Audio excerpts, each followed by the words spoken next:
كرة زيزو اهي قسما بالله ما لمسها. ما لمسهاش. طب بص بقى، قسما بالله ما لمسها. نزل الكرة، نزل قسما بالله ما لمسها. ماشي الكرة، ماشي الكرة. خلينا بس انا عايز اوصل لحاجه. هم لمسها، هم عندهم في غرفه الفار عندهم تكبير يوضح له اللمس من عدمه. خلي بالك. طب ثانيه واحده، كامل تقديري واحترامي لحضرتك كابتن شناوي. مش انا، ده هم اللي هيتحاسب. لمست الكرة ما لمستش يعني. لمست. ما انا مرجعها لك. لا ما لمسهاش يا كابتن.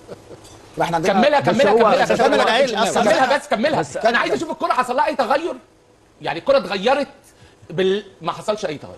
معلش رجعوها تاني من ورا يا جماعه. ولا حتى سرعتها اتغيرت. خلي بالك انت، ولا حتى سرعتها اتغيرت. احنا كنا مش انا عايز اقول هي لو لمست اوف سايد، لو ما لمستش مش اوف احنا كنا بنتكلم في الغرفه وسيبكم كنتوا تتكلموا على ان زيزو متسلل، صح؟ حصل. لا زيزو مش متسلل. عمر ما زيزو متسلل في اللعبه دي. المتسلل مصطفى المتسلل شلل. خلينا نقول ان لكن لو زيزو لمسها، انا هنا لو لمسها تسلل، لو ما لمسهاش الكره